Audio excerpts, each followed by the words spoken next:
ጤና ይስጥልን የቻናላችን ቤተሰቦች፣ በዛሬው ቪዲዮአችን 100 ካሬ ሜትር ላይ ያረፈ 6 ክፍሎች አሉት እንደ ሳሎን፣ መኝታ ቤት፣ ሻወር እና ሽንት ቤትን ጨምሮ ሙሉ በሙሉ ያለቀለት ቤት ለመስራት ስንት ብር እንደሚያስፈልግ አጠቃላይ የወጪ ዝርዝሩን አንድ ባንድ እናያለን። እስከ ቪዲዮ መጨረሻ አብራችሁ እንድትቆዩ የአክብሮት ግብዣችን ነው።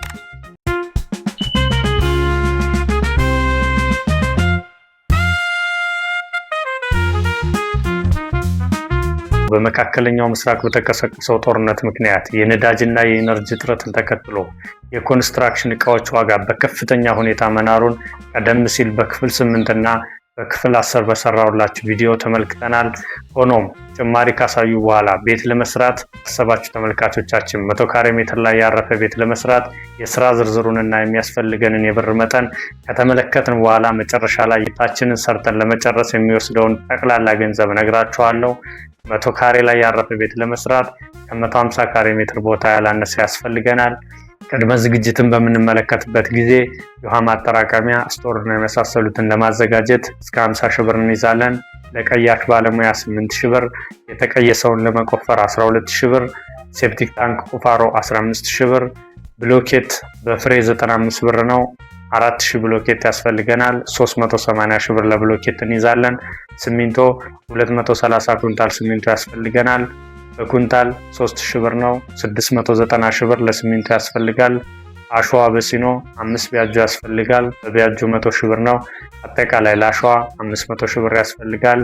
ገረጋንቲ በሲኖ 10 ቢያጆ ያስፈልጋል። 14 ሺህ ብር ነው አንዱ ቢያጆ። 140 ሺህ ብር ያስፈልጋል።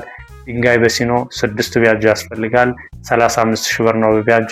210 ሺህ ብር ያስፈልገናል። ጠጠር በሲኖ 2 ቢያጆ ያስፈልገናል። 48 ሺህ ብር ነው ለቢያጆ። 96 ሺህ ብር ለጠጠር ያስፈልገናል። የተለያዩ አይነትና ቁጥር ሚስማሮች እስከ 10 ካርቶን ያስፈልገናል። በካርቶን 1500 ብር ነው።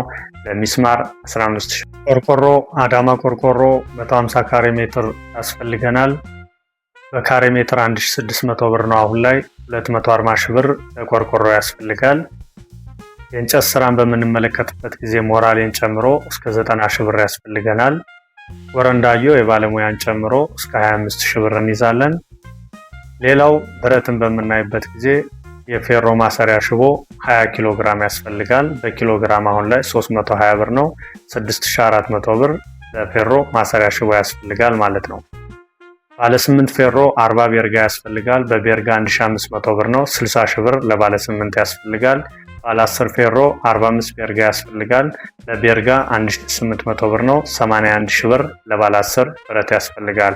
ባለ 12 ፌሮ 72 ቤርጋ ያስፈልጋል። 2800 ነው በቤርጋ። 201600 ያስፈልጋል ማለት ነው። በርና መስኮትን በኢሚቴሽን ብናስገጥም እስከ 180 ሺህ ብር ይወስድብናል። አምቡራታ በርን ወይም የውስጥ ጣውላ በሮችን ስንመለከት 5 ፍሬ ያስፈልጋል። በፍሬ አሁን ላይ 20 ሺህ ብር ነው። አጠቃላይ እስከ 100 ሺህ ብር ይወስድብናል። ሌላው የመስታወት ስራ እስከ 70 ሺህ ብር እንይዛለን። የመብራት ዝርጋታ የተሟላ የመብራት ዝርጋታ እስከ 80 ሺህ ብር ድረስ ይወስድብናል። የጅብሰም ስራ ለኮርኒስ እና ለግድግዳ ቻክ እስከ 120 ሺህ ብር እንይዛለን። ቀለም ጠቅለል አድርገን 60 ሺህ ብር ይፈጅብናል። ሴራሚክ ለሁሉም ክፍሎች 100 ካሬ ሜትር አካባቢ ያስፈልገናል። በካሬ ሜትር 2000 ብር ነው አሁን ላይ። 200 ሺህ ብር ለሴራሚክ እንይዛለን። የውሃ መስመር ዝርጋታ የተሟላ 180 ሺህ ብር ድረስ ይወስድብናል ማለት ነው። ለገተር ወይም ጎረንዳዮ ስራ 80 ሺህ ብር ድረስ ያስፈልገናል። ለጥቃቅንና የተረሱ ወጪዎችን ደግሞ እስከ 250 ሺህ ብር እንይዛለን ወይም ከ5 እስከ 10% ከፕሮጀክታችን አማውንት ላይ እንይዛለን ማለት ነው። በመጨረሻም እንግዲህ ለኮንትራክተሩ ከቁፋሮ እስከ ፊኒሽንግ ድረስ ሙሉን ሰርቶ ለመጨረስ እስከ 600 ሺህ ብር ሊጠይቀን ይችላል ማለት ነው። ጠቅላላ እስካሁን ያለውን ጠቅላላ አድርገን ደምረን ሙሉ አንድ 100 ካሬ ላይ ያረፈ ቤት ሰርቶ ለመጨረስ 4,840,800 ብር ያስፈልገናል ማለት ነው።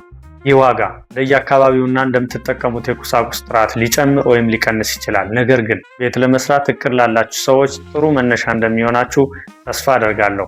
በአጠቃላይ ዛሬ ባየነው መረጃ መሰረት 100 ካሬ ሜትር ላይ ያረፈ ቤት ለመገንባት ከነዳጅ ዋጋ ጭማሪ በኋላ ካለፉት ወራት ጋር ሲነጻጸር ከ1.5 ሚሊዮን ብር በላይ ተጨማሪ ወጪ ሊጠይቅ ይችላል። ስለዚህ በጀታችሁን ስታቅዱ ይህን የዋጋ ንረት ታሳቢ እንድታደርጉ አሳስባለሁ ማለት ነው። ለዩቲዩብ ቻናሌ አዲስ የሆናችሁ መሰል ወቅታዊ የግንባታ መረጃዎችና የዋጋ ዝርዝሮችን ለማግኘት ሰብስክራይብ ማድረጋችሁ እንዳትረሱ። ቪዲዮውን ከወደዳችሁት ደግሞ ላይክ እና ሼር እንድታደርጉት ጠይቃችኋለሁ። በቀጣይ በምን አይነት ርዕሰ ጉዳይ ቪዲዮ እንድሰራላችሁ ትፈልጋላችሁ? ኮመንት ላይ ጻፉልኝ። ስለተከታተላችሁ አመሰግናለሁ። በሚቀጥለው ቪዲዮ እስከምንገናኝ ድረስ ቸር ሰንብቱ።